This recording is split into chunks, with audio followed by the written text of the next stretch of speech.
자, 안녕하세요. 염승환입니다. 자, 오늘 2025년 8월 20일 그 시장 함께 읽기 시작을 해보도록 하겠습니다. 오늘은 이제 제가 사실 아침에 라이브 때도 좀 보여드렸던 자료긴 해요. 근데 한 번 더 가져왔고, 이제 오늘 시장이 뭐 너무나 혼란스럽죠. 근데 이제 뭐 왜 이렇게 하락을 하고 아마 다 아시는 내용이지만 한번 좀 정리해보고 여기서 좀 또 해답을 찾아보면 좋을 것 같아서 한번 정리를 해봤습니다. 그래서 미국 증시 좀 말씀드리기 전에 요것부터 좀 말씀드릴게요. 그러니까 지금 우리나라 증시가 이렇게 하락하고 글로벌 증시도 좀 쉽진 않아요. 지금 뭐 미국도 너무 좀 많이 올랐다 이런 이제 내용들이 나오다 보니까 이제 가뜩이나 안 좋은데 이제 우리나라는 우리나라 자체적인 문제가 생겼죠. 그래서 좀 증시가 많이 흔들렸다가 그래도 오늘 오후에 다행히 좀 회복은 됐거든요. 근데 일단은 좀 시간은 좀 이제 8월 뭐 9월 FMC 뭐 그때까지는 되게 좀 답답한 증시는 이어질 것 같습니다. 그래서 당분간 좀 이렇게 오르락내리락 하는 흐름으로 좀 생각하시고 시장을 조금 이제 바라보시면 좋겠고, 글로벌 증시가 일단 이제 나스닥도 어제 급락했죠. 급락했는데 이유는 이제 사실 좀 많이 올랐어요. 나스닥이 저점 대비 40%나 올랐어요. 4월 저점 대비. 그러니까 많이 올랐고 쉬고 싶은데 저 샘 알트만이 한 방 날려버렸죠. AI 버블이다. 사실 AI 버블이라고 본인은 얘기했지만 투자는 또 하고 있어요. 수조 달러 투자하겠다 이렇게 언급을 해버렸고, 근데 그 AI 스타트업들이 너무 많잖아요. 이 기업들이 너무 좀 비싸게 M&A 된다. 그걸 경고를 했습니다. 뭐 그건 맞는 얘기일 수도 있죠. 근데 이제 결론은 오픈 AI는 비싸지 않으니까 자기네한테 투자해라. 뭐 약간 이런 느낌을 좀 받긴 했습니다. 근데 버블은 샘 알트만이 결정하는 게 아니에요. 여러분들 아시죠? 버블은 누가 결정해요? 여러분이 결정하는 거예요. 예, 우리 버블의 역사를 공부하신 분들 아시잖아요. 버블은 알트만이나 젠슨하이 결정하는 게 아닙니다. 예, 누가 결정하냐면 투자자들이 결정을 해요. 투자자들이 버블을 만들고 그 버블이 터지는 것도 사실은 이제 투자들이 이제 결정을 하는 거죠. 그러니까 버블이라는 건 뭐죠? 주가 버블이라는 게 살려는 사람이 그냥 미친 듯이 많은 거예요. 공급보다. 예, 그냥 지금 안 사면 안 돼요. 막 그냥 난리가 나는 거죠. 예, 그러니까 가장 대표적인 사례가 2023년에 배터리 7월 달에 뭐 정말 난리가 났죠. 주가 비싼 거는 다 아는데 엄청나게 개인 투자분들이 많이 사셨죠. 그때 한 번 있었고 2000년에 IT 버블도 마찬가지입니다. 정말 주가가 끝도 없이 올라갈 때 그거를 뭐 버블이라고 옆에서 아무리 경고를 해도요. 뭐 그런 건 의미가 없어요. 결국 개인 투자들이나 이제 전 세계 투자들이 그 버블을 만든 거고, 그리고 나서 이제 어떤 계기가 생겨서 버블이 탁 터져버린 건데, 그러니까 샘 알트만이 버블이라고 했으니까 아 이제 버블이다 보다, 이제 미국 큰일 났다 이렇게 생각하지 마시라는 얘기예요. 예. 아니 버블이면 본인도 투자를 안 해야죠. 근데 뭐 앞으로 수조 달러를 데이터 센터에 투자하겠다고 본인 스스로 얘기를 했어요. 근데 저게 이제 워낙 뭐 엄청난 영향력을 주는 사람이니까 이제 이게 증시에 당연히 악재죠. 예. 그래서 미국 나스닥은 울고 싶은데 빠맞아 버린 거야. 그래서 좀 조정이 나왔다 이렇게 생각하시면 되겠고, 우크라이나 안보 보장하는 건 당연히 뭐 너무나 중요한 이슈인데 방산주한테는 안 좋죠. 그래서 유럽의 방산주가 이것 때문에 박살이 났어요. 폭락. 뭐 당연히 그럼 우리나라 방산주에도 안 좋죠. 예. 그러니까 방산주 시총이 크니까 이것도 증시에는 일단 주도주 군 중에 하나가 방산이니까 이게 악재가 됐고, 또 우리나라의 밑에 보면 변압기, 철강, 품목 사실 그렇게 비중 크진 않아요. 근데도 뭐 이게 악재고, 마스가 지원할 돈 없다. 기재 오늘 이제 정부에서 뭐라고 했냐면 아니다, 저거 잘못된 정보다. 어제 그 한 경제지에 단독 보도가 나왔잖아요. 근데 그거를 부인했어요, 정부가. 아, 그거 아니다, 잘못됐다. 근데 지원할 돈 없다고 했는데 뭐 지원하겠다고 또 했어요. 그래서 조선주의 사실은 또 악재로 볼 수 없는 거고, 근데 원전은 또 뭐 너무 노이즈가 많죠. 근데 어쨌든 이런 것들이 그냥 뭐 이게 팩트냐 아니냐를 떠나서 겹쳐서 그냥 주가를 밀어버립니다. 가뜩이나 이제 이들 기업들이 좀 쉬고 싶었거든요. 너무 많이 올라서. 그게 하나 이제 악재가 됐고, 또 한 가지 정말 이제 오늘 개인 투자분들이 정말 화가 많이 나신 게, 아니 기재부 장관이 PBR 모르면 어떡해요. 아무리 그래도. 코스피 5천, 그러니까 이거잖아요. 여기 대통령이 미션을 준 거 아닙니까? 야, 코스피 5천 보내자. 예, 미션 줬으면 만약에 우리가 그 이제 일반 회사라고 쳐볼게요. 일반 회사라고 딱 치면 이제 여기 어떤 대표가 줬어요. 뭐 아니면 팀장이 여러분들한테 미션을 줬어요. 그럼 어떻게 해야 됩니까? 그걸 하기 위해서 공부도 해야 되고 알아서 해야죠. 그게 뛰어난 직원 아닙니까? 그죠? 예, 시키는 대로만 하는 게 아니라. 그러면 기재부 장관이니까 알아야죠. PBR 정도는. 예, 뭐 그 전에 몰랐더라도 알고는 있어야죠. 코스피 5천이 지금 이재명 정부의, 뭐 어느 분은 그러시더라고요. 이재명 정부의 제일 큰 KPI. 예, KPI가 이제 우리 직장인들은 이거 달성해야 되잖아요. 목표잖아요. 근데 그런 게 달성하면 또 인센티브 받는 거고. 근데 이재명 정부의 KPI가 코스피 5천인데 아니 그 밑에 계시는 분이 PBR 모르면 어떡합니까? 예. 그러니까 너무 황당한 거예요. 이건 있을 수 없는 일이 발생한 거예요. 외국인들이 이거 봤다면 정말 한국 주식 떠나버리겠죠. 거기다가 지금 KPI를 던지신 이재명 대통령도 뭐 하는지 모르겠어요. 예. 저는 이번에 되게 잘한다고 뭐 이렇게만 하면 되겠다. 저도 나름 야 이번엔 진짜 이제 코스피 5천 가겠구나 이렇게 생각했는데 세제 개편 뭐 그냥 간보고만 있어요. 빨리 결정을 해야 되는데 예. 다음 주에 한다고 했는데 왜 다음 주까지 하죠? 빨리 결정해야 되는데. 예. 그러니까 이게 이런 것들이 너무 안타까워요. 이 피해는 누가 봐요? 이런 피해는 누가 봅니까? 여러분이 보잖아요. 개인 투자분들이. 이거 막 좀 짜증이 나는 거예요. 예. 그러니까 이 정책이 너무 중요하거든요. 이 신뢰의 문제인데 이미 좀 많이 이 신뢰가 떨어져 버릴 수밖에 없어요. 이제 다음 주에 뭐 우리가 원하는 대로 나온다고 해도 그 잃어버린 신뢰를 회복하려면 엄청난 또 노력이 들어가거든요. 뭐 노력은 하시겠지만 예, 이미 한번 우리는 상처를 입었다 이렇게 볼 수밖에 없습니다. 아무튼 이런 것들이 복합적으로 작용해서 지금 증시가. 근데 아무튼 뭐 원인들은 다 이해하실 거고 여기서 근데 우리가 생각할 거는 다른 건 괜찮아요. 요겁니다. 요 부분. 요게 좀 제일 문제예요.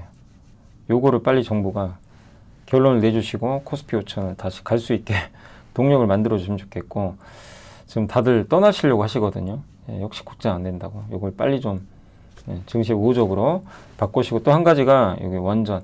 여기는 뭐 사실 아니라 그랬고 변압기 비중 얼마 안 됩니다. 그 품목관세 해봐요. 그래서 큰 영향 없어요. 요겁니다. 원전. 그래서 원전으로 넘어갈게요. 원전 쪽 어떻습니까? 지금 국가 전략자산이죠. 우리나라 원전이. 우리나라도 마찬가지고 뭐 미국 다 마찬가지예요. 안보예요. 그 트럼프가 뭐라고 그랬습니까? 이거 안보다. 원전 안보야. 뒤처지면 안 돼. 해야 돼. 근데 이제 현실적인 얘기를 해보자고요. 원전 하고 싶어요. 이게 사실 비슷해요. 조선하고. 원전 하고 싶은데 능력이 안 돼요. 미국은. 예. 왜 인력이 없어요. 인력이. 2000년 이후로 3개가 더. 이거 왜 그럴까요? 예. 아니 할 능력이 없어요. 예. 납기일 점점 뒤처지고 그러니까 러시아나 중국에 비해서 경쟁력이 훨씬 떨어져 있고 프랑스도 마찬가지예요. 그나마 이제 미국 우방에서 이제 가장 잘하는 국가가 한국입니다. 한국은 잘 만들고요. 싸게 만드는데 장점이 있어요. 그리고 제 시간에 만들어요. 이렇게 할 수 있는 국가는 중국 빼고는 없어요. 전 세계에. 예. 중국은 논외로 하자고요. 중국은 어차피 뭐 그들만의 리그니까. 그러면 한국은 최적의 파트너. 이 명제는 안 바뀝니다. 예. 그래서 이제 예전에 KB증권의 장문주 연구원님도 이걸 가지고 뭐 보고서도 많이 쓰셨고 주가도 이제 엄청 올랐죠. 사실. 이 논리가 근데 갑자기 깨져버린 거예요. 갑자기. 응? 미국이 이제 딴질 거는 거죠. 근데 1월에 이미 나왔던 내용인데 근데 결국 어떻게 된 거죠? 미국, 우리나라 수주 따냈던 두 국가. 요건 바뀌는 건 없고요. 지금 이제 논란이 되는 건 뭐냐면 이 체코 두코바니 원전 요 2기 요거 가지고 지금 우리가 웨스팅하우스에 로열티를 줘야 되는 거예요.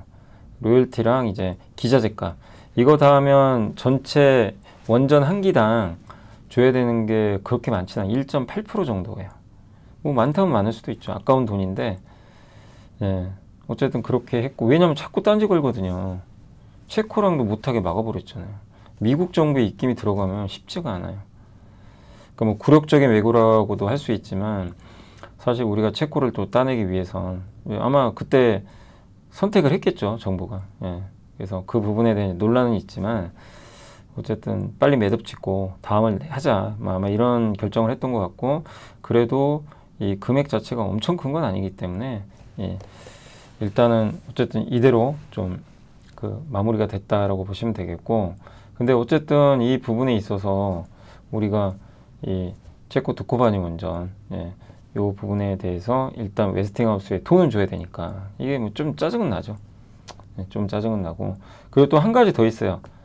우리 이번에 협정 맺은 거에 보니까 미국하고 유럽은 우리가 진출이 불가능해졌어요. 그리고 어디만 가능하냐? 아시아 쪽, 나머지 국가. 근데 이 나머지 국가도 엄청 커요. 팀 코리아가 갈 수 있는 지역은 사실상 미국 힘들어졌고 여기 유럽도 힘들어요. 그러니까 너무 아쉽죠. 이거를 기대를 많이 했는데 팀 코리아가 못 가요.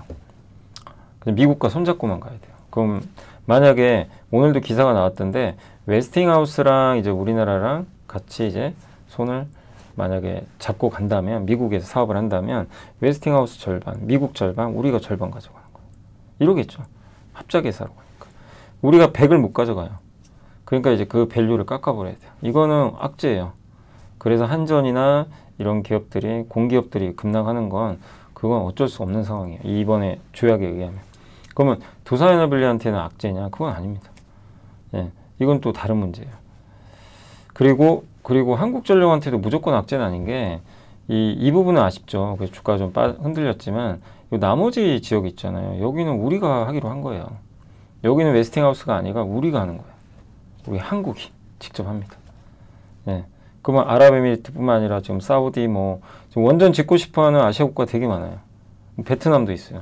여기 우리가 가져가면 돼요. 근데 물론 여기서 중국과 경쟁해야 돼요.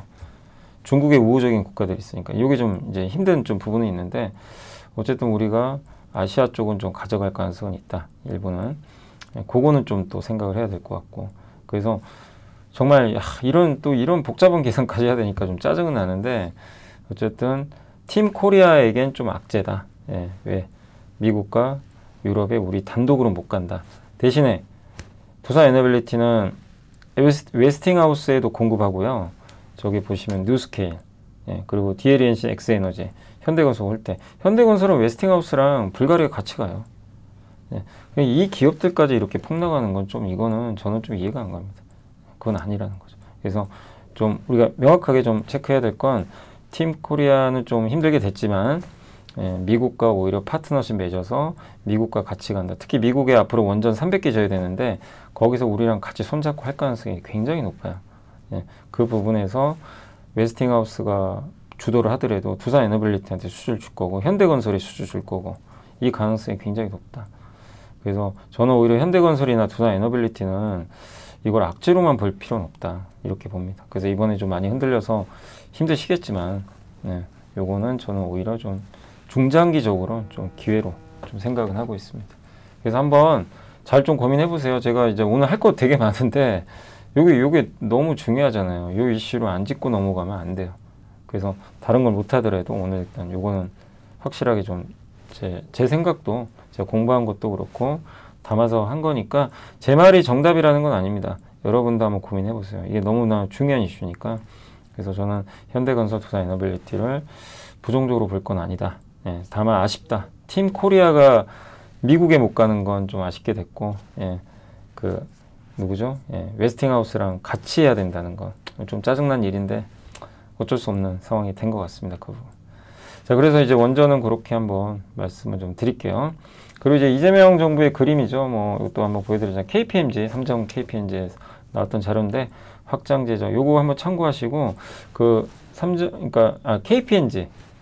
KPMG 그 홈페이지 들어가시면 있어요. 요 원본이 있으니까 한번 좀 확인해 보시고, 재정 확대하고 이거 좋죠. 충실 좋죠.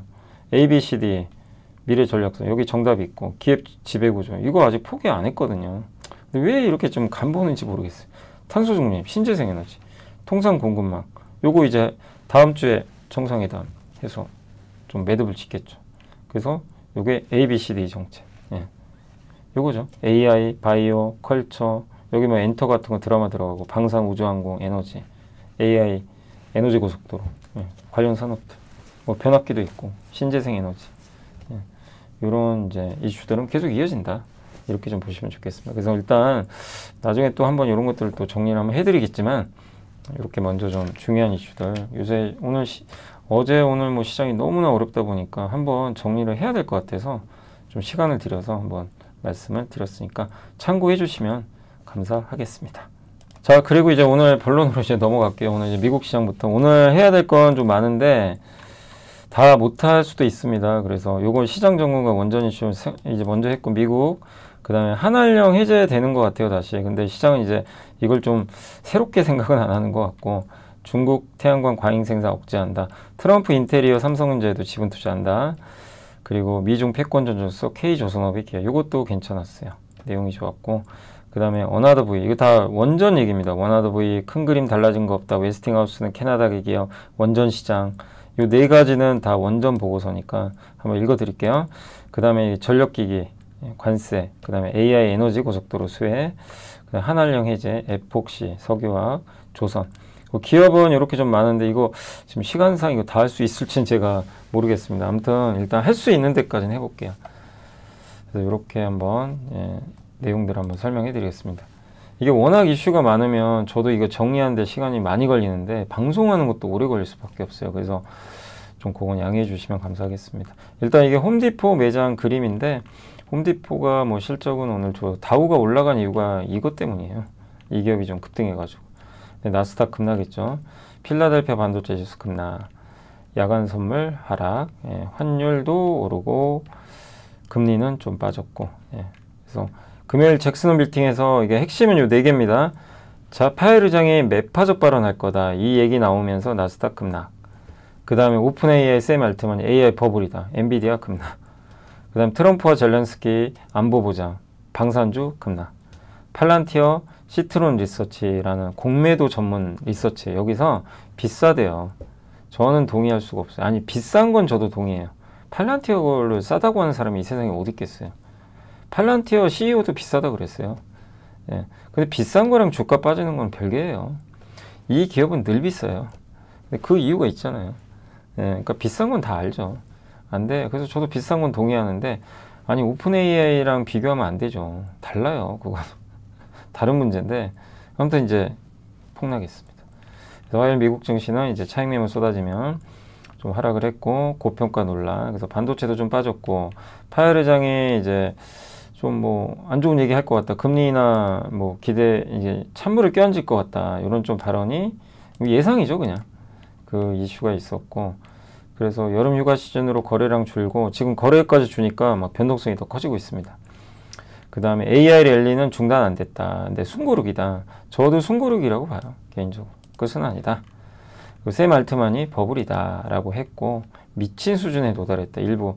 이것도 맞는 말이에요. 뭐 스타트업 기업 중에 너무 비싼 것도 있어요. 주택 착공 건수는 증가했고, 그래서 주택 업체들은 좋았고요.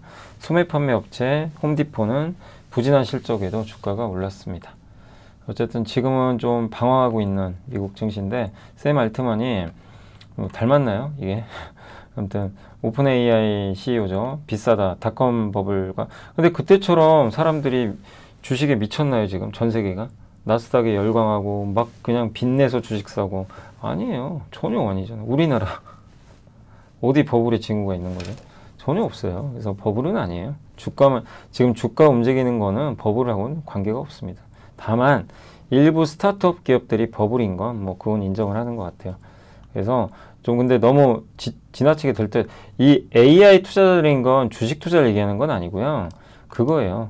여기 샘 알트만 말고 이 많은 이제 이 CEO들이 뭐 이런 유명한 분들이 뭐 이거 버블 아니냐, 비싸다, 이렇게 얘기를 하지만, 여기 일리아 수축해버, 그 다음에 여기 그 미라 무라티, 이 분들이 같이 이제 오픈 AI에 같이 있던 분들인데 나가서 뭐라고 있죠? 창업을 했어요. 근데 이 기업들이 이제 높은 가격에 막 거래가 돼, M&A. 그러니까 알트만은 짜증이 나는 것 같아요. 왜 저렇게 비싸게 봐도. 근데 본인 회사도 비싸게 거래되고 있잖아요. 본인 회사도 비싸게 거래돼요. 이번에 5천억 달러인가요? 그 싼 건가요? 아직 적자 기업인데. 매출에 비해서 엄청 비싸게 거래돼요. 샘 알트만 그 오픈 AI 자체도 싼 건 절대 아니에요. 근데 이제 이 기업들 너무 비싸니까 이제 경고를 한번 날린 것 같아요. 그랬던 거고, 팔란티어 주가도 폭락했죠. 뭐 아까 말씀드린 대로. 근데 오픈 AI랑 이제 비교를 했는데, 오픈 AI는 경쟁사가 많잖아요. 근데 팔란티어는 경쟁사가 없어요. 유럽이 국가방위 위해서 프랑스 제품 원래 쓰려다가 팔란티어 거 썼거든요. 독보적이에요. 경쟁이 없으면 비쌉니다. 그래서 너무 저는 이제 제가 왜 이걸 이렇게 강조를 좀 드리냐면, 너무 샘 알트만 말에 휘둘리지 마시란 얘기예요. 예. 경고를 날려서 뭐 당분간 조정은 나올 수 있지만, 예. 어쨌든 아직 우리가 버블이라고 할 정도의 그런 뭐 거품까지 갈 정도의 막 사람들이 흥분하고 그런 건 아니다. 다만 일부 스타트업은 좀 조심하자. 뭐 그런 내용이니까 참고하시고, 핵심은 그 샘 알트만은 앞으로 수조 달러를 데이터 센터에 투자한다고 했습니다. 그게 핵심입니다. 그럼 데이터 센터 더 많이 짓겠죠. 거기서 우리가 수혜를 또 찾으면 되는 거죠. 애플이 로봇 한다고 했는데 아마 이 내용은 옛날에도 한번 소개해드렸어요. 근데 또 나왔어요. 애플이 이게 로봇 팔이래요. 이렇게 생긴 거. 근데 여기다 디스플레이 달 거래요. 그래서 블룸버그가 저 로봇 팔에다가 디스플레이 달아가지고 하겠다. 아이패드 같다. 이건 그럼 삼성한테 좋은 거 아닌가? 삼성 LG 디스플레이한테. 예. 아무튼 그걸 중심으로 해서 이제 로봇을 또 만들 거라는 그런 계획이 있다고 합니다. 근데 로봇은 AI 기술이 있어야 되거든요. 그래서 AI 기술이 아직 뒤쳐졌기 때문에 좀 시간은 걸릴 것 같고, 그래서 애플이 로봇 분야에서 앞서 나가려면 회사를 또 인수하지 않겠냐. 그래서 애플마저도 로봇에 관심은 있다. 이런 정도로 생각해 주시면 되겠고, 엔비디아 좀 빠졌고요. 테슬라도 좀 빠졌고, 뭐 큰 이슈는 없었습니다. 아마존, 아까 팔란티어 말씀드렸고, 인텔은 소프트뱅크가 인텔 보통주 매입하기로 약정을 맺었대요. 그래서 급등. 바이킹 테라퓨틱스가 경구용 비만 치료제 임상시험 데이터를 딱 내놨는데 데이터는 좋아요. 어떤 데이터? 효능은 13주차 복용에 12.2 체중 감량. 오케이. 근데 문제가 하나 발생합니다. 부작용이 심해요. 위장관. 그래서 치료를 28%가 중단해 버렸어요. 이러면 못 먹어요. 약을. 효능 좋으면 뭐 먹으니까 부작용 생기면 안 되죠. 그래서 바이킹 테라퓨틱스가 박살이 났고, 노보노디스크나 일라일리는 반사수해. 예. 아, 그만큼 힘들구나. 그래서 역시 이들이 대단하다. 그래서 이들은 올라버렸습니다. 비만 치료제 시장은 계속 성장합니다. 홈디포는 실적 안 좋았지만 이제 그래도 가이던스 유지하면서 올랐고요. 캐터필러는 뭐 한 증권사가 좋은 의견을 했고, 레오나르도 이탈리아의 그 방산업체인데 뭐 아까 말씀드린 대로 안보 보장 약속하면서 급락했다라고 보시면 되겠습니다. 자, 이제 주요 이슈 한번 설명해 드릴게요. 한알령 9년 만에 K-팝 아이돌 중국 단독 콘서트 이제 개최한다. 여기 아침에 나왔고, 케플러라고 합니다. 그래서 걸그룹이고요. 엠넷 오디션 통해서 이제 만들어진 그룹이고 9월 13일 날. 근데 이게 이제 푸젠성 공연 허가를 받아야 되는데 허가 받았다고 홈페이지에 나왔어요. 그러니까 이건 이제 팩트죠. 걸스 플래닛 뭐 이걸로 데뷔를 했는데 뭐 여기에 4명이 한국인입니다. 예. 그래서 콘서트가 이제 한 호텔에서 열리고 푸젠성에서 허가증을 발급했기 때문에 단독 콘서트라고 보시면 되겠고, 이번 행사는 대규모 인파가 몰리는 공연이다. 공안 당국의 협조가 반드시 필요하다. 그리고 어제 중국 정부가 해외 드라마 수출 쿼터 완화 해서 한번 드라마 스튜디오 드래곤도 막 급등한 거 설명해 드렸잖아요. 근데 콘서트까지 개최되면 한알령 해제가 이제 이루어질 가능성이 높다. 다만 우리가 주의할 게 있어요. 지난 5월에도 아이돌 그룹 이펙스가 중국 공연한다고 했잖아요. 근데 취소됐어요. 지 드래곤도 상하이에서 전시 열겠다고 했는데 취소됐어요. 아니, 취소라기보다는 개최가 안 됐다고 합니다. 그럼 취소된 거겠죠. 그러니까 우리가 9월 13일 날 확인해야 돼요. 진짜로 콘서트가 열려야 됩니다. 예. 근데 지금 한알령 해제 기대감은 높은데 주가에 별 영향은 안 줘요. 이제는 조금 식상해져 버렸어요. 사람들이 처음은 아니다 보니까. 그리고 안 믿는 경우도 있어요. 아니 뭐 한알령 해제 맨날 한다고 하는데 왜 안 하냐 막상. 할 때까지는 나는 못 믿겠다. 이런 부분도 있어요. 그러니까 이번이 그래서 너무 중요한 게요. 9월 13일 날 진짜 열려야 됩니다. 네, 보자고요. 저는 열릴 것 같긴 한데 이거를 콘서트를 하면 이제 열리는 겁니다. 중국에서 단독 콘서트는 허가를 해줘야 돼요. 예, 그래서 좀 지켜보시면 좋겠습니다. 가능성은 높아지고 있다. 중국 산업부가 태양광 과잉 생산 억제 촉구한. 그러니까 지금 이번에 저번 7월에도 한 번 했고요. 이번에 태양광 업계 대표들과 중국 산업부가 모여서 업계의 건전하고 지속 가능한 발전을 공동으로 촉진하자. 경쟁 우리 좀 줄이자. 생산 능력 너무 많다. 이렇게 했습니다. 지금 올해 전 세계가 구매할 태양광 패널의 2배를 중국에서 생산할 수가 있어요. 갖고 있어요 지금. 너무 공급량이 심해요. 그래서 리튬, 태양광, 화학, 철강 전반적으로 확산될지 감사히 지켜보시면 되겠고, 그 다음 트럼프가 인텔이어서 삼성에도 지분 투자한대요. 트럼프가 얘기한 거 아닙니다. 제목은 그거지만 로이터에서 나왔던 거고, 러트닝 미국 상무장관이 지금 지분 인수 검토하고 있다는 보도가 있었어요. 백악관 관리가 얘기를 했다고 합니다. 그러니까 인텔 지분은 하기로 한 것 같아요, 실제. 근데 러트닉이 뭐라고 했냐면 마이크론, 삼성, 이제 TSMC도 미국에 보조금 받으니까 저 기업들한테 보조금 대신에 지분 투자하자 이랬던 것 같아요. 이제 삼성은 뭐 마이크론도 백악관도 이제 언론 보도에 응하지는 않았다고 합니다. 근데 인텔과 미국 정부는 지분 10% 받기로 하고 아마 협상 중인 것 같고, 과거 미국은 경제 격변과 불확실성의 시기에 현금을 공급하고 신뢰를 구축하기 위해 기업의 지분을 인수했었거든요. 이번에도 비슷한 거니까 안보가 되는 거예요. 그래서 삼성이 보조금을 이렇게 많이 받죠. 이 세계 회사가. 삼성전자 지분 투자는 긍정적으로 해석하면 이제 미국 반도체 공장은 그냥 반도체 공장이 아니라 안보가 돼서 미국 정부가 삼성의 고객이 될 수도 있어요. 너무 중요해진 거예요. 몸값이 올라갈 거예요. 다만 미국 정부의 입김에 휘둘릴 수밖에 없어요. 이런 지분 투자에 들어가니까. 그 보조금이라는 현금을 바로 받는 게 아니라 어쨌든 보면 또 지분 투자니까 현금 흐름이 좀 약해질 수도 있다. 뭐 이런 부담은 있지만 어찌 됐건 뭐 저는 긍정적인 부분으로 또 봐도 되지 않냐 이렇게 생각은 하고 있습니다. 다만 이거는 실제 그런지는 결정된 건 아니에요. 자, 그랬고 잠시만요. 어디 갔죠? 네, 조선. 그래서 요게 3일 PwC 경영연구원에 이제 내용이 있으니까 한번 찾아보시면 되겠고, 뭐 내용 좋더라고요. 미 군함 수주를 향한 준비하도전. 세계 최강의 해군을 보유한 미국. 하지만 정작 함정을 찍어낼 조선소는 없어요, 사실. 중국 해군은 미국 해군 역전했죠. 그리고 미 해군의 75%는 옛날 배들이에요. 2010년 이전에 지어진 거. 중국은 70%가 2010년 이후. 젊어요. 그러니까 이게 상대가 안 되죠. 그리고 미국은 2054년까지 390척이 필요해요. 근데 퇴역하죠, 군함들이. 그래서 364척을 만들어야 돼요. 이거 누가 만들어야 되죠? 미국이요. 미국이 다 못 만들죠. 한국 도움이 반드시 필요합니다. 그래서 군함 건조에 갈 길이 바쁜 미국 입장에서 우리나라 조선의 도움이, 그래서 마스가가 나온 거예요. 2024년 기준으로 전 세계 발주된 1910척의 신규 선박 중에 미국 조선소가 수주한 선박은 불과 2척밖에 없어요. 처참한 수준이에요. 건조 능력도 떨어집니다. 소규모 선박만을 하고 있어요. 그리고 한번 보세요. 주요국 해군 함정 건조 소요기간.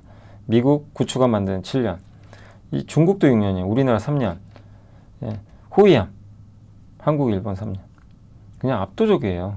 근데 일본은 자위대잖아요. 그래서 수출하기는 좀 쉽지 않아요, 무기를. 그래서 우리가 이 부분에 있어서 세계 최강의 경쟁력을 갖고 있습니다. 이건 원전도 비슷해요. 원전도 우리가 제일 싸게, 제일 빨리 만들어줘요. 이 경쟁력이 있는데 미국이 우리를 버릴까요? 이번에 웨스팅하우스랑 합의한 것도 아마 그런 부분인 것 같아요. 우리 같이 하자 이런 건데 우리가 좀 내주는 게 있다 보니까 그게 좀 짜증나서 그런 거죠. 어쨌든 이제 구축함, 호위함, 우리의 도움. 그러니까 원전과 사실 조선은 스토리가 비슷해요. 그래서 우리 도움이 필요하고 이게 구축함이죠. 그래서 우리나라 이제 한국 조선소들은 구축함 사업 통해 이런 것들을 건조하는데 뭐 정말 세계 최강의 경쟁력을 갖고 있습니다. 한번 이건 읽어보시면 되겠고, 호위함, 초계함. 최근 현대중공업이 필리핀 해군에 호위함 수출을 했고, 잠수함도 우리 잘하죠. 하나오션, 독일 기술 바탕으로 디젤 잠수함 제조를 했고요. 지식이 복리로 쌓이는 투자 정보, 믿음 가는 투자 정보 파트너 투원투게더 오픈. 투원투게더란 LS증권에서 제공하는 서비스로 투자자들에게 다양한 정보를 빠르고 정확하게 전달하고 모든 투자자의 성공 투자를 함께 하기 위한 투자 정보 컨텐츠 서비스입니다. 투원투게더는 투원 HTS, 투원 MTS, 사용하는 매체 어디에서나 접속이 가능합니다. 투원투게더 어떤 컨텐츠를 제공할까요? 해외 이슈는 미국 시장 마감 시황, 해외 수급, 해외 증시 일정, 해외 뉴스 등 주식시장 흐름 파악을 위한 해외 시황과 이슈들을 알려드립니다. 시장 읽기는 주요 뉴스 요약, 뉴스 해설, 뉴스 연계 종목 등 주요 뉴스에 대한 빠른 요약과 관련 이슈에 대한 정보를 알려드립니다. 종목 톡톡은 수급 특징주에 대한 분석과 투자 아이디어, 실적 속보 등 종목에 대한 다양한 정보를 알려드립니다. 보고서장은 리서치센터에서 발행하는 보고서, 모닝미팅, 공시, 그리고 증권사별 종목에 대한 요약 정보를 알려드립니다. 주식 배우기는 함께 배우기, 투자 상식 등 투자자들이 알아야 할 전문 지식과 투자 칼럼 및 자료에 대한 정보를 알려드립니다. 투원투게더와 함께 성공 투자를 만들어 보세요. 군수지원함. 그래서 현대중공업 뉴질랜드 해군에도 그 인도를 했다고 합니다. 그래서 미국의 필요와 한국의 역량이 맞닿는 지점, 바로 거기에 요게 핵심이죠. 미국의 필요, 한국의 역량. 미국은 돈은 있고 한국의 기술이 필요하고 한국은 기술이 있어요. 우리랑 하자. 거기에 새로운 해양 질서의 교두보가 딱 숨겨져 있고 패권의 무대가 변할 때마다 역사는 새로운 주연을 요구한 거죠. 그래서 한미 양국의 관세 협상에서 출범이 확정돼 $1,500. 이게 마스가 펀드. 근데 이거 갑자기 기재부가 어제 뉴스가 단독으로 뜬 거예요. 이거 돈 우리는 지원하기 어렵다. 이러고 해서 발을 빼버리니까 황당한 거죠. 근데 오늘 다시 그거는 아닌 걸로 정부가 얘기를 했습니다. 그래서 마스가는 뭐 지금 약속을 한 건데 생각해보세요. 미국한테 한다고 했는데 갑자기 안 한다고요? 이게 지금 말이 되는 일입니까? 그래서 이거는 아마 추진을 할 거고, 그래서 이런 이제 우리가 원래 미국은 법에 의해서 선박 건조하기가 되게 힘들어요. 미국 내에서만 해야 되거든요. 근데 이번에 마스가 펀드로 우리나라 자본이나 기술로 미국 조선소 증설해 줄 수 있고 일자리 만들어줘서 미국도 좋죠. 그리고 한국 조선소가 공급망을 현지화하고, 그 우리나라 기자재 업체도 좋고, 그 다음에 철강 주요 기자재 장기 MOU 맺을 수 있고, $1,500억 투자하고 6만 명 고용. 이거는 뭐 미국 정부나 주정부가 너무 환영할 문제죠. 한국이 이렇게 도와주겠다 한다고 하니. 그래서 이런 장애들이 있었다고 하는데 이게 이제 바뀌는 거죠.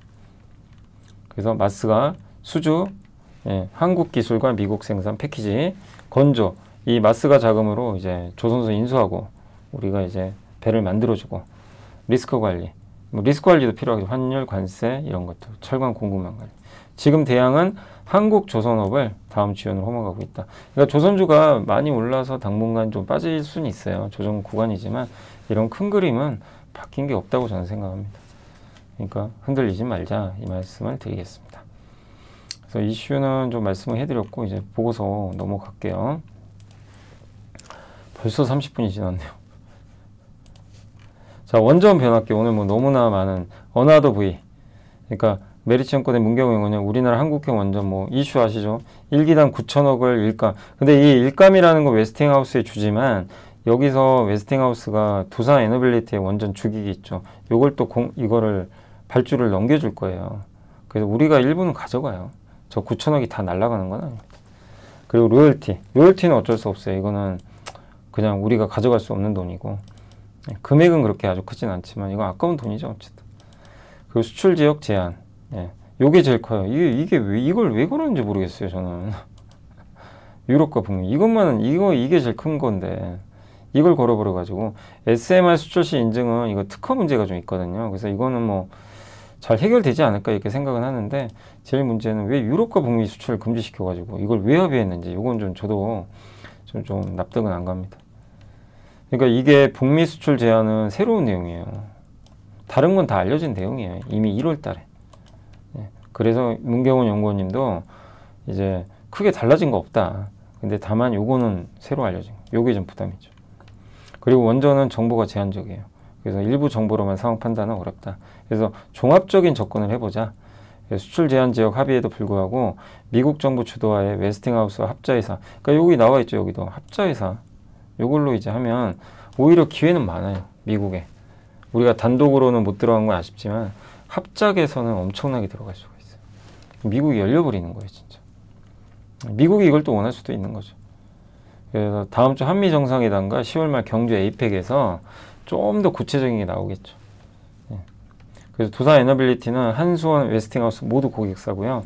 불가리아, 폴란드 원전의 ST하우스랑 수주 기대 같이 갈 것 같고 SMR 주요 고객사 뉴스케일, 엑스에너지인데 여기는 이번 이슈랑은 상관이 없어요.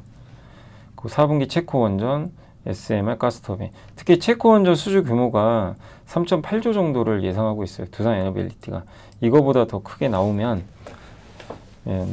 웨스팅하우스와 일감 분단 논란도 불식되지 않겠냐. 그래서 에너빌리티는 조금 좋게 보시는 것 같고 현대건설도 이번 이슈랑은 좀 무관해요. 네, 왜냐하면 현대건설을 기대하는 거는 물론 팀코리아도 있지만 팀코리아로 가잖아요. 이번에 체코 원전은 대우건설이에요. 그러니까 현대건설의 핵심 포인트는 웨스팅하우스랑 아니면 유럽이나 북미 쪽에서 같이 간 홀텍, 미국의 그런 쪽이거든요. 현대건설은 이번에 이렇게 빠질 이유는 없어요. 사실 한전은 좀 빠질 수 있어요. 왜냐 팀코리아가 미국과 이제 유럽이 못 들어가니까. 근데 그걸 생각해도 뭐 5% 내외 배당 수익률도 있고 정상회담 결과도 기다려봐야 되니까 하방은 단단할 거다 이렇게 얘기를 했습니다. 그래서 원전은 이제 정치적 불확실성이 이런 그 급락으로 연결된 경우가 되게 많았거든요. 여기 보시면 한두 번이 아니에요. 웨스팅하우스 첫 번째 고소 그때가 바닥이었고 그 다음 웨스팅하우스 또 항고 이때 계엄령 탄핵 결국 그럴 때마다 투자하신 분들은 수익이 다 냈죠. 내긴 냈는데 이번에도 그럴지 모릅니다. 왜? 이번에 위치가 높아요. 그래서 지금은 좀 성급할 수도 있겠지만 어찌됐건 이 이슈는 매도가 아니라 어떻게 보면 저도 좀 기회라고 생각하고 있어요. 다만 시간은 좀 걸린다. 그건 고민을 해봐야 되겠습니다. 그리고 장문주 연구원님도 이제 이번 조정 기회다. 이게 유럽입니다. 이게 아까워요. 우리 팀코리아가 못 가요. 대신에 이제 각계로 가요. 두산에너빌리티랑 웨스팅하우스가 하고 현대건설이랑 뭐 웨스팅하우스가 하고 이렇게 각 우리나라 민간 기업들이 알아서 가야 돼요. 그럴 것 같아요. 근데 미국이 유럽에 이제 유럽은 미국이 하는 것 같아요. 지금 딱 보니까 프랑스랑. 그럼 미국이 웨스팅하우스가 유럽에 갈 때 우리랑 손잡고 갈 가능성이 높아요.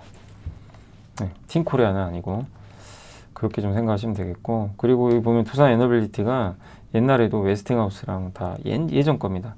2009년 중국에 짓는 것도 두산에너빌리티가 해줬어요. 여기 미국의 보그틀 여기도 두산에너빌리티 그죠? 에너빌리티에 대한 너무 큰 우려는 하지 말자 이렇게 보고 있습니다. 그래서 매수 기회다. 글로벌 원전 수요 확대되고 웨스팅하우스랑 계약의 핵심은 총 사업비 1.85% 수준의 기술 사용을 주는 거죠. 이거는 뭐 이미 주기로 한 것 같아요. 기자재 규비.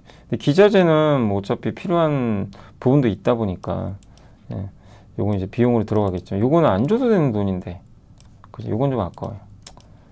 어쨌든 그렇게 계약 맺은 것 같고요. 원전 1기 사업비가 13조 원이니까 총 사업비 1.85% 정도. 예. 그리고 기자재 구입부의 일정 부분은 두산 에너빌리티로 갈 거기 때문에 핵심 주기기 제작하잖아요. 그래서 이 비용 중에 일부는 뭐 두산한테 갈 수는 있다. 이게 보고 있고 그 다음에 이건 이제 뭐 제 개인적인 의견입니다. 예. 현재 서구권에서 해외로 수출 가능한 대형 원전 기술 확보한 기업은 웨스팅하우스, 프랑스 EDF, 한국 한수원인데 이 중에 제일 경쟁이 있는 회사는 한수원. 네, 그래서 이번 협약으로 한국 대 미국은 협력하고 프랑스 고도. 저도 이렇게 될 것 같아요. 결국. 그럼 미국에서 프랑스는 지겠죠. 당연히. 질 가능성이 높죠. 웨스팅하우스는 그리고 캐나다 기업입니다. 네, 아직 이게 원전 능력이 떨어지는 기업 중에 하나예요. 그래서 지금 유틸리티 회사들은 대형 원전 건설에 부담 크다고 언급을 했고 아직 해결해야 될 리스크가 많다. 신규 대형 원전 검토 중이지만 해결할 사항이 많다. 웨스팅하우스는 파산했어요. 2017년.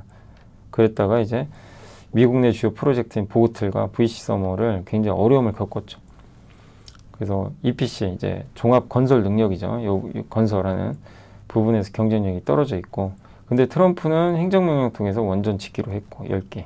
그럼 우리랑 파트너십 맺어야죠. 언론 보도에 따르면 이런 불리한 내용들이 있어서 좀 빠졌는데 이미 1월에 알려진 내용이다. 그리고 두산에너빌리티, 한전기술, 한전 KPS의 기업 가치에는 바뀌는 거 없다. 이렇게 했습니다. 기본 과정은 팀코리아가 체코 4개, 체코 2개 더 남았어요. 할 거예요. 아마 할 가능성이 높아요. 이거는 웨스팅하우스 못 들어옵니다. 우리가 가져가는 거고 사우디 4개, 아랍에미리트 2개, 그다음 우리나라에도 한 2개 있고 요거는 팀코리아 가는 거예요. 요것만 해도 적은 건 아니에요. 근데 이제 미국이 아쉬운 거죠. 그래서 웨스팅하우스는 미국, 유럽을 가져갔고 저는 그게 좀 아쉽다는 거죠. 그 다음에 여기 황성윤 연구원님은 이제 이 위에 계신 분들은 그래도 좀 긍정적인 톤인데 이게 같은 걸 봐도 한 분은 또 달리 보시더라고요. 황성윤 연구원님 좀 부정적으로 보세요. 우리나라가 건설 단가 제일 쓴 거 아시죠? 체코 원전 킬로와트당 8,516달러 제일 낮아요. 한국이 인기가 있을 수밖에 없어요. 근데 이분은 왜 보수적으로 보시냐면 로열티 지불을 넘어서 한국 원전의 기술 주권 상실이다 이건. 그래서 우리나라 수출 가능성이 제약될 거다. 이렇게 좀 보수적으로. 그 SMR도 일일이 기술 검증 받아야 되고. 웨스팅하우스 이거 종속되는 거 아니냐. 그러니까 우리나라 원전 주권 뺏겼다. 그래서 이거는 안 좋다. 불확실성이 계속 확대될 거다. 이 부분도 틀린 얘기는 아니에요. 그죠? 우리나라가 원전 주권을 뺏긴, 이제 일일이 이제 저기 이제 미국이나 유럽에 수주 받을 때 일일이 이제 웨스팅하우스랑 같이 해야 되니까 이런 거는 좀 굉장히 불편한 거죠. 예, 뭐 틀린 얘기는 아니지만 어쨌든 예, 우리가 아까 설명해드린 대로 웨스팅하우스 손잡고 또 이 따낼 수 있는 부분도 상당히 많이 있기 때문에 좀 장단점은 있다. 근데 근본적으로 우리가 단독으로 하는 건 아닌 건 좀 아쉬울 수밖에 없는 그런 결과인 것 같습니다. 자, 미국 철강 알루미늄 파생 제품 품목 관세 전력기기 업종 영향 점검입니다. 산일전기 해당 제품 2% 미만이고요. 예, 이익률이요 0.3에서 0.35% 정도만 영향을 받습니다. LS 일렉트릭 매출액 5.1, 이익률은 1.4에서 1.6. 예, 감소한다는 거예요. 효성중공 현대일렉트릭은 2에서 3%, 이익률은 4에서 5% 정도. 그러니까 기본 영향이 안 커요. 생각보다. 그렇게 크진 않아요. 특히 산일전기는 거의 영향이 없어요. 사실상. 그래서 관세 영향, 또 고객한테 전가시켜도 돼요. 그래서 너무 이건 두려워하지 말자. 변압기 쪽은. 그 말씀이고요. AI 에너지 고속도로 수혜, HVDC 아시죠? 이거 굉장히 핵심인 거. 우리 뭐 많이 공부했죠. 그래서 알리백, 이제 재생에너지로만 전력을 만들어서 물건을 만들어야 되는 거죠. 제품을. 그러려면 송배전 인프라. 어제 제가 스페인 정전 교훈을 한번 설명해 드렸잖아요. 그런 것처럼 이게 핵심이고, 그래서 여기 제일 필요한 게 HVDC. 남쪽에 있는 신재생 에너지 전력을 만들어서 이 서울에 있는 수도권으로 전력을 보내려면 HVDC가 반드시 필요합니다. 네, 그 내용입니다. 그래서 2030년까지 서해안에 이 해저 케이블을 반드시 완공 한다는 얘기죠. 여기서 핵심은 누구죠? LS전선, 대한전선이죠. 네. 이제 그런 내용들이 나와 있습니다. 그리고 글로벌 진입 장벽과 과점은 심화되고 있다. 그러니까 진입 장벽도 높아요. 그러니까 아무나 할 수 없는 거죠. 그래서 이런 이제 시스템 설계하는 거 한전 KPS가 한다고 하고요. 주요 기기나 솔루션 효성중공업, 변압기, LS 일렉트릭도 여기 관련된 사업을 하고 있고, 현대 일렉트릭도 합니다. 송전 부품 소재는 세명전기가 금그루 독점 성장을 하고 있다고 합니다. 저는 이제 세명전기 잘 모르는 기업인데 한번 공부를 해보시고요. 케이블 ESS 인프라 케이블 쪽 대한전선이죠. 그리고 LS전선은 비상장이니까 LS가 수혜를 받는 거고, 그리고 상장 기업 중에 LS 에코에너지가 베트남에 거점이 있어요. 그래서 그 부분에서 좀 수혜를 받지 않겠냐. 예, 왜냐하면 이건 뭐 국적을 불문하고 HVDC 수요가 좀 늘고 있기 때문에. 예. 그래서 LS전선은 상장하면 안 됩니다. LS 주가에 안 좋아요. 중복 성장이잖아요. 그러니까 당연히 안 해야 되고, 그리고 어쨌든 안 하는 이상 LS 에코에너지로 수급이 좀 집중될 수도 있다. 그런 내용이니까요. 참고하시면 좋겠습니다. 자, 그리고 엔터 봐야죠. 엔터. 자, 엔터 쪽은 중국 광저총국이 해외 프로그램 어제 언급했죠. 그래서 우수 해외 프로그램 소개하겠다. 우리나라 드라마가 수출길이 좀 열릴 가능성이 있어요. 해외 드라마 수입 장려. 예, 그러니까 폭삭 소가수다 같이 인기 있는 그런 드라마 수입하겠다. 약간 이런 느낌인 것 같아요. 그래서 스튜디오 드래곤, 콘텐트 리중앙, SBS, A스토리, CJ ENM 등이 수혜를 받을 것 같습니다. 어제는 좀 미리 올랐고요. 에폭시는 이런데 PCB나 아니면 이런 이제 그 건물 안에 이렇게 이제 코팅한다 그러죠, 보통. 코팅제로 써요. 반들반들하죠. 근데 회복세가 좀 빠르대요, 이 에폭시 쪽에. 중국 가전 판매, 조선 여기 다 들어가고요. 가장 큰 수요는 건설 쪽인데 경기금리 안정화의 회복을 좀 기대하고 있다. 이렇게 나와 있습니다. 그리고 중국이 부동산 정책 좀 완화 중이고, 옥스포드 이코노미스는 글로벌 건설 진행 준공을 상향했어요. 회복할 거다. 거의 역성장하다가 올해 내년과 내후년에 회복된다. 이러면 여기에 이제 에폭시가 많이 들어가요. 페인트 원료거든요, 에폭시가. 그래서 에폭시가 또 어쨌든 회복될 가능성이 높은데 아직은 수요가 크진 않지만 공급을 줄이고 있어요. 유로 에폭시 업계는 에너지 비용 상승 및 환경 규제로 적자가 심해지자 두 가지 조치를 취했다고 합니다. 반덤핑 조사해달라. 이거 누군가 싸게 판다 지금. 이거 좀 조사해달라. 웨스트레이크가 공장 가동을 중단해버렸어요. ECH. 돈이 안 되니까 그러겠죠. 그래서 이런 부분을 좀 종합해본다면 한국 기업들이 직접적인 수혜를 받게 된다. 우리나라 이제 대표적인 회사가 이제 어떻게 보면 이제 에폭시 쪽에서는 국도화학이죠. 국도화학. 그런 기업들이 수혜를 받지 않겠냐? ECH는 누구죠? 롯데정밀화학이죠. 그래서 에폭시 사업의 추가 구조조정 예상하고 추가적인 수혜를 예상한다. 공급이 줄면 좋은 거예요. 그리고 반덤핑 조치 이후 경쟁사들은 이렇게 밸류체인을 폐쇄하기로 했습니다. 그러니까 살아남은 기업들은 좋은 이제 성과를 내겠죠. 그 내용으로 보시면 되겠고, 한국은 에폭시 강국이고 세계 1위가 국도화학입니다. 그래서 핵심 첨가제인 경화제도 제조에 뭐 경쟁력을 강화했다 이런 내용인데, 금호석유화학도 있고, 네. 국내 생산 기업은 롯데정밀, 하나솔루션, 금호석유가 ECH를 만들고 있습니다. 그래서 이게 글리세린이라고 좀 보시면 될 것 같아요. 말레이시아의 값싼 수력 발전을 활용해서 고전력 무기화학도 가능하다고 합니다. 여긴 수력 발전입니다. 그래서 에폭시 ECH 시황 회복의 수혜 강도는 국도화학, 롯데정밀, 금호석유화학 순으로 이렇게 돼 있으니까 참고하시면 좋을 것 같습니다. 조선은 이제 어저께 한번 소개해드렸지만 삼성중공업이 6척 LNG선 수주 따냈잖아요. 그 의미죠. 그래서 지난 1월에 발주한 2척은 1월에 발주한 선박의 옵션분이에요. 그래서 이건 이미 예정됐던 거고, 이제 이번에 따낸 거는 그리스 TMS라는 데서 따냈습니다. 그래서 성과 우려가 있었는데 이번 수주를 통해서 뭔가 좀 좋은 모멘텀을 확보를 한 것 같습니다. 근데 이 셀시우스 해운이라고 있어요. 여기가 삼성중공업의 LNG선 발주를 했거든요. 근데 작년에는 총 6척을 중국에 발주했어요. LNG선을. 근데 다시 지금 삼성한테 발주를 했어요. 이건 뭐죠? 전략이 바뀐 거예요. 네. 그래서 다시 이제 삼성한테 들어온다는 건 물량이 들어오는 거니까 긍정적인 부분으로 봐야 되겠습니다. 보시면 되겠고요. 하반기 기대되는 이제 LNG선 파이프라인은 벤처글로벌이 미국 기업이죠. 12척 LNG선. 토타사의 모잠비크 LNG 육상 재개. 이것도 기대를 하고 있습니다. 예약된 선박이 17척이나 됩니다. 그 다음 미국 LNG 프로젝트 및 노선 교체 목적. 예, 선대를 또 발주를 했다고 합니다. 그러니까 이런 부분들이 일단은 이제 조선주한테 좀 긍정적으로 볼 수 있는 그런 부분이 아닌가 이렇게 생각하고 있습니다. 예, 그래서 오늘 이제 그 주요 업종들 이렇게 한번 설명을 드렸고, 기업 분석은 일단 제가 먼저 지금 일단 공시부터 좀 할게요. 공시하고 시간이 되는 데까지 한번 기업 분석을 해드릴게요. 일단 SK 이터닉스가 파주 에코그린 에너지라고 있거든요. 여기 연료전지를 이제 채택해서 발전 사업을 하나 봐요. 한마디로 발전소인데, 여기가 그러면 이 연료전지 발전 사업을 하려면 결국엔 이걸 누군가 만들어줘야 되잖아요. 그걸 만들어주는 회사가 SK 이터닉스입니다.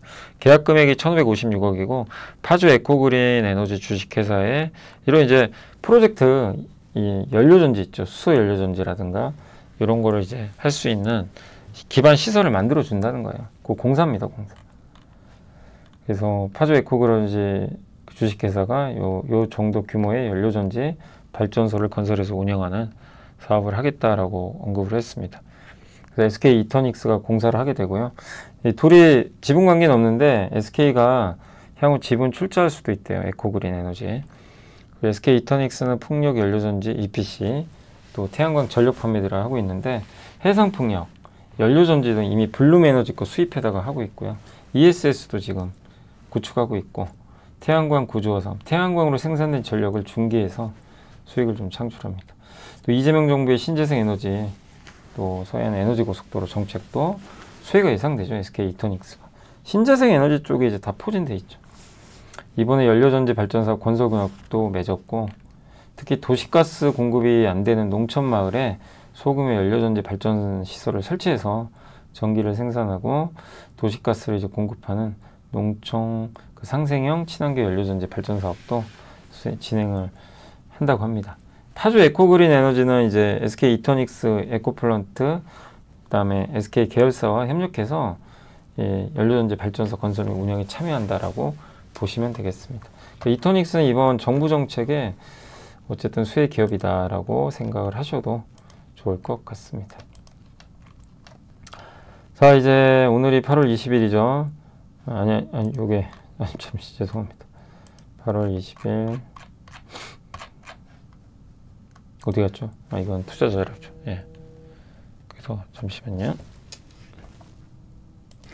그래서 이제 오늘 보고서인데 제가 다는 못할 것 같고 일부만 또 못한 건 내일 좀 해드릴게요. 기업 이제 분석. 그래서 LSM 때문에 좀 실적이 좀 안 좋았거든요. 그래서 이미 좀 예전에 나왔던 보고서는 제가 못해가지고 조금 정리해놨습니다. 실적 분석인데 적자 전환이 좀 주요 원인이고 그 다음에 구리 정년 수수료가 좀 떨어진 게 좀 있었어요. 그래서 지금 좀 실적이 좀 안 좋게 나왔는데 전선은 또 괜찮아요. 전선이 핵심이거든요. 그래서 전선 쪽은 괜찮다. 그래서 지금 여전히 저평가돼 있어요. 상장 자회사, 비상장 자회사 지분가치 이 정도 5.33조 원 정도 되는 상황인데 5조 원 조금 넘죠. 예, 좀 넘는 상황이니까 요런 이제 이게 자회사들 지분가치예요. 지분가치. 예, 지분가치니까 이번 주가 좀 부진은 어쨌든 좀 뭐 기분은 안 좋지만 최근 시장도 좀 안 좋고 근데 HVDC라든가 LS전선이라는 핵심 또 계열사가 있기 때문에 이번 조정 구간은 저도 좀 기회라고 판단하고 있고 한국카본이 이번에 실적 좋았었고요. 삼성중공업 또 LNG 운반사 6척 수주 개시했죠. 본행제 가격 일단 22년까지 조선사들의 실적 부진으로 인상이 없었는데 일단 이제 본행제 가격도 본행제는 이제 LNG를 이제 담기 위해서 이제 막는 열 차단제입니다. 차단제, 단열재죠. 그래서 우리나라의 동성화인텍, 한국 이제 카본이 있고 둘 다 괜찮은 것 같아요. 독점 생산 및 고마진의 본행제 수주. 중국으로부터도 이제 수주 기대되고 있고. 그래서 이 부분을 본다면 주가가 이걸 반영은 안 한 것 같기 때문에 3분기도 실적 회복 기대하면서 잘 좀 보유하시면 되겠고요. 인바디는 이제 우리가 그 체성분 분석기 있죠. 여기 뭐 여러분들 뭐 이렇게 그 어디죠? 예, 피트니스 센터로 가시거나 아니면 우리가 이제 어디죠? 이제 그 건강검진할 때 이렇게 딱 잡고 하죠. 인바디. 예, 그거 만드는 회사입니다. 근데 이번에 실적 괜찮았어요. 예, 지역별로 보면 중국 빼고는 대부분 괜찮았습니다. 특히 북미가 좋아요. 고사양 모델이 병원에 많이 사용된다고 합니다. 미국 매출 잘 나가고 있고 해외에서는 체성분 분석기가 좀 낯설대요. 우리는 되게 흔하죠. 이렇게 특히 직장인분들은 이제 1년에 한 번씩 막 이걸 하다 보니까 건강검진을 되게 우리가 좀 친숙한데 해외는 좀 익숙하진 않다고 합니다. 영업하려고 임직원 수가 좀 늘어났대요. 그것 때문에 좀 수익성은 좀 악화됐지만 매출 증가했고 저는 괜찮다고 생각합니다. 하반기부터 이익률 회복 기대를 해보겠고요. 수령금도 많아서 좀 주주환원을 더 많이 해주시면 좋을 것 같습니다. 일진전기도 일단 분기 300억 규모의 미국행 변압기 출하 지연이 발생했는데 하반기 매출로 반영될 것 같고 수주잔고 19억 달러 15% 증가하면 사상 최고치 경신을 했습니다.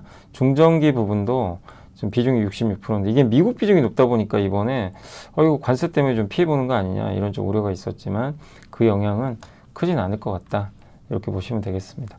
또 26년부터는 미국 동부 전력 청향 장기 공급 계약 물량이 본격 매출로 또 반영이 된다고 하니까 예, 내년까지는 좋은 그림 나올 것 같아요. 주가도 비싸지 않고 보유하시면 되겠고 PSK도 이번에 실적 나왔는데 좀 별로 안 좋았습니다. 중국 비중이 좀 감소합니다. 중국에 좀 이게 납품을 하거든요. 그게 조금 이제 줄면서 좀 실적은 좀 안 좋았던 것 같습니다. 그래도 하반기에 이제 우리나라 국내 기업들의 투자가 좀 예상되고 중화권 고객사도 이 감소된 부분을 북미 고객사로 좀 상쇄할 수도 있다. 그 무엇보다 주가가 쌉니다. PER이 7.9배니까 이 가격대에선 뭐 너무 고민할 필요는 없을 것 같고요. DO가 좀 좋아지는 것 같아요. 영업이익이 흑자 전환했고 기대보다 못했지만 중국이 폭발적으로 성장했고요. 멕시코, 포르투갈, 튀르키예, 러시아, 인도, 호주, 미국 빼고는 다 좋아지고 있어요. 그래서 구조조정을 시작을 했는데 이게 순조롭게 진행되고 있고 7대 전략지역 이 중심으로 성장하고 있다. 매출채권은 이제 우리가 물건을 납부하고 돈 이제 어음이죠. 어음 받은 건데 돈으로 받은 게 아니죠. 그 이제 매출채권인데 이게 너무 많았어요. 1385억 원. 이게 반이 줄었어요. 현금 회수가 된다는 얘기예요. 이건 좋은 거죠. 그래서 대손상각비가 아직은 좀 반영은 되지만 대손상각비 제외하면 영업이익률이 17.6%나 됩니다. 하반기에는 좀 긍정적인 모멘텀이 나와주길 좀 기대해 보겠습니다. 아무튼 방향은 위로 가고 있다. 예. 그래서 내년을 좀 좋게 보는 것 같아요. 내년을. 예. 본격 회복에 좀 시점을 보는 것 같습니다. 리노건 분기 최대 실적인데 3분기가 좀 꺾일 거래요. 그래서 좀 주가가 안 좋았던 거예요. 근데 매출 꾸준히 증가하죠. 이게 뭐냐면 초음파에 들어가는 게 있죠. 의료기. 거기에 들어가는 것도 하고 있어요. 네. 그래서 반도체만 하는 게 아니라, 그래서 리노건의 초음파 프로브 고객사는 지멘스고, 또 공장 이전을 하거든요. 내년 4분기에. 예. 이거는 전방 고객사들의 필요성에 대응하기 위한 연구개발, 테스트 소켓 다각화 관점에서 더 중요하다. 방향성은 내년을 보면 좋은데 3, 4분기가 좀 약간 부진하대요. 그래야 좀 쉬는 거예요. 내년을 보신다면 이 부분은 또 기회가 될 것 같습니다. 뷰노는 실적 괜찮았어요. 영업 적자 많이 줄었죠. 2억밖에 안 돼요. 이제 매출이 무려 44%. 병원 고객 수 136개, 상급 종합병원 20개, 총 5만 개 이상의 병상. 그러니까 많이 도입은 되고 있어요. 3분기는 드디어 흑자전환할 것 같습니다. 이거 이제 예상대로 지금 잘 순항은 하고 있어요. 딥가스가 이제 이 고객 병원 수가 증가하고 있고, 이런 이제 의료기, AI 의료기기가 지금 괜찮은 좀 모습을 내고 있는데, 연내 선진시장 진출도 이제 좀 할 거라는 그런 모멘텀이 있는 것 같습니다. FDA 딥가스 인증은 올해 4분기로 예상하고, 이게 된다면 또 한번 레벨업 할 수가 있겠죠. 그래서 그런 부분에서 좀 기대를 해보자 라는 내용입니다. 그래서 뷰노는 뭔가 좀 이제 내수 매출 성장 둔화가 좀 아쉽긴 하지만 분위기는 조금 바뀌어간다, 이렇게 보는 게 맞는 것 같고요. W게임즈도 이번 실적은 그렇게 해서 아주 뭐 기대 이상은 아닌데, 예, 어떻게 보면 가치주예요. 게임주에 마케팅비가 좀 증가했고, 이번에 독일 게임사도 인수했잖아요. 이런 좀 효과들은 있기 때문에 어쨌든 지금 좀 일부 아쉬운 부분은 있지만, 예, 지금 주가 수준 자체가 워낙 낮기 때문에 저평가 매력은 충분하다, 이렇게 좀 보고 있고, 핵심은 구글, 애플 플랫폼 수수료가 30%가 되는데 낮은 결제 수수료 비중이 늘어나고 있대요. 이게 큽니다. 그럼 여기 30% 수수료가 아니라 수수료가 10% 미만이에요. 이 비중이 5.8에서 12.8로 늘어나고 있어요. 이러면 이익률이 올라가겠죠. 이 부분은 좀 우리가 초점을 맞춰야 될 것 같습니다. W게임즈는 게임주 중 가장 낮은 밸류 상태였지만 M&A로 성장률이 회복될 것 같고, 제3결제, 그러니까 애플과 구글 통하지 않는 이 비중 증가하면서 이익률 개선될 것 같다. 시총의 60%가 수년금이고 1, 2%의 자사주 소각도 예정돼 있기 때문에 좀 편하게 보시면 좋겠고, 루닛은 좀 실적이 안 좋아요. 매출은 일단 뭐 나쁘지 않았는데 이게 추정치를 어쨌든 하회했고, 영업이익 211억 적자. 볼파라이스라는 이제 호주 기업을 인수해가지고 성장하는 건 좋습니다. 꾸준히 침투율 증가하고 있고, 다만 루닛 인사이트가 조금 약해지고 있어요. 이게 좀 아쉬운 부분이고, 인력은 3명이 줄었는데 볼파라 쪽은 인력을 많이 늘렸어요. 오히려. 그래서 볼파라 전분기 대비 매출이 8.7% 증가했고, 루닛 스코프는 감소했죠. 네. 그래서 루닛 스코프, 루닛 인사이트. 그러니까 기존의 이제 본업에서는 좀 안 좋아요. 근데 인수했던 볼파라가 이걸 메꿔주고 있는 거죠. 근데 볼파라가 비중이 제일 커요. 71.3으로. 예. 그래서 저 부분이 이제 이걸 커버하면서 매출 성장은 나오고 있습니다. 다만 돈을 벌어야 되는데 이거 못 벌고 있어요. 그래서 현금이 515억 남았기 때문에 내년 1분기까지는 버텨요. 그 이후로는 장담하기가 어렵죠. 그래서 유상자 르모가 계속 나와요. 그래서 주가가 좀 흔들리고 있다, 이렇게 생각하시면 되겠습니다. 그래서 어쨌든 지금 이 루닛은 일단 결국엔 그 자금 조달 이슈, 요거를 조금 어쨌든 불편한 이슈거든요. 이 부분을 어떻게 해결할지, 그걸 좀 회사가 좀 답을 좀 내줄 필요는 있다라고 말씀드리겠습니다. 볼파란 좋지만 이 자금 문제, 이 부분이 좀 발목을 잡고 있는 것 같습니다. 그 다음에 솔루엠은 실적은 부진했지만 이게 ESL 있죠. 이 디지털 가격 표시기 마트에 쓰이는 그 매출이 48% 성장했어요. 근데 TV에 들어가는 3인 보드란 부품이 있거든요. 이건 안 좋을 수밖에 없죠. TV가 잘 안 팔리니까. 3분기 실적도 그렇게 썩 좋을 것 같지는 않고, 올해 전체 이익 추정치가 떨어졌어요. 그래서 좀 주가 안 좋지만 내년엔 좋아질 거라 보는 게, 수주잔고가 역대 최고입니다. 수주잔고가 2.2조 원까지 들었어요. 근데 이건 언젠가 매출에 반영되는데 왜 이렇게 늦죠? 매출 반영이. 이게 이제 된다면 분위기가 좀 달라지겠죠. 그래서 요거를 좀 기대하고 있는데 좀 시간이 걸리고 있다, 이렇게 말씀드리겠습니다. 어쨌든 잘 보유하시면 좋겠고, 컴투스는 이제 영업이익 14억으로 기대치에 부합했는데 신작 더 스타라이트가 나온대요. 요게 잘 되면 좋죠. 예약자 100만 명 달성했으니까. 자체 개발한 도어 남기라는 크림슨 인페르노, 요게 일단 도쿄 게임쇼에서 또 공개가 된다고 합니다. 그래서 뭐 최악은 지나갔고 목표 주가 올렸는데 이제 본격적으로 주가 오르려면 얘가 흥행을 해야 되겠죠. 그래서 그 과제는 남아있다.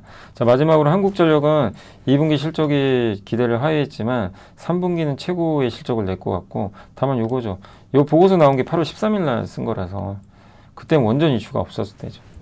네, 아무튼 이제 원전이 문제고 팀 코리아가 못 가는 건 좀 아쉬워요. 미국과 반복해서 말씀드리지만, 그러나 한전이 그러면 아예 안 하느냐, 그건 아니고 일단 웨스팅하우스는 나눠 가져야 되겠죠. 그리고 그 다른 국가에서는 우리가 또 주도적으로 할 수 있으니까 지금 주가는 일단 단기적으로 흔들리겠지만, 예, 또 본업 가치도 있으니까. 예, 근데 위가 열리기는 어려워요. 지금 상황에서 위를 열어줘야 되는데 그건 쉽지 않다. 그래서 결론적으로는 3만원, 4만원 박스권이 좀 지속이 될 것 같습니다. 자, 일단 제가 할 수 있는 건 오늘 다 했습니다. 어떻게 해버렸네요. 자, 그리고 이제 오늘 시장 간단히 설명드리면 삼성전자, 하이닉스, 삼성은 요새 좋고 기아, 현대차 요새 자동차주 좋아요. 그리고 오늘 현대중공 올랐습니다. 그리고 두산에너빌리티도 낙폭을 많이 줄이긴 했어요. 아까보다는 조금 이제 줄인 편이고 한전도 많이 줄였어요. 그래서 조금 상황은 나아졌고, 오늘 한국타이어가 좀 방어주들이 좀 일부 좋았습니다. KTNG, 메리츠금융은 소각한다고 합니다. 다만 오늘 원전주 뭐 이런 카카오그룹주, 한화, 지주사주들은 그냥 힘없이 좀 빠지는 아쉬운 모습이었고, 오늘 코스닥은 시총 상위주들 다 대부분 안 좋았는데 와이젠트 좋았고요.